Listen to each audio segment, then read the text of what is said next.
I 100%ed every single Super Meat Boy 2D game.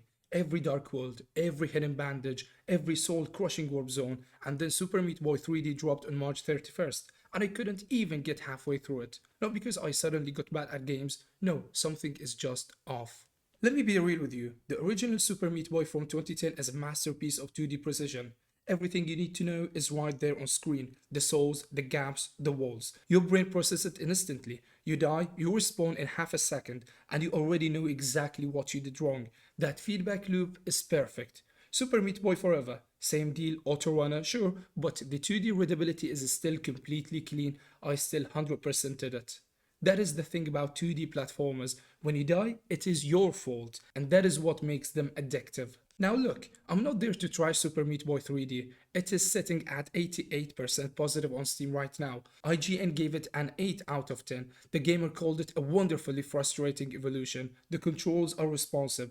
The new moves like the air dash and wall runner feel good, and the levels have genuine variety. But here is the problem, and it is the same problem every single reviewer keeps bringing up: depth perception. The camera is fixed, you can't move it, and when there are obstacles coming toward you or platforms at weird angles, you genuinely cannot tell where Meat Boy is in 3D space.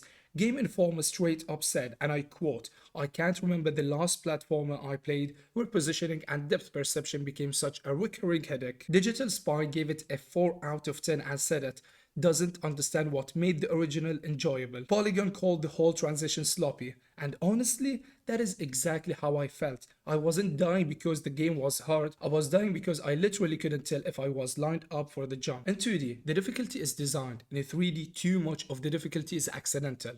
It comes from perspective, not skill, and that breaks the whole contract of Meat Boy. The game is supposed to be brutal but fair. The moment it stops being fair, the magic dies. I've got 100% on the 2D games because every single death taught me something. With the 3D game, half my deaths just left me confused. Super Meat Boy 3D isn't a bad game, it is a brave experiment that didn't quite stick the landing. But the 2D originals, 16 years later, they are still some of the most perfectly designed platformers ever made. If you haven't played the originals, go play them first. And if you have, yeah, you probably already know what I mean. Drop a comment, let me know if you are a 2D purist like me, or if the 3D actually won you over. I'm Dan, this is Dan 2D Review, and I'll see you in the next one.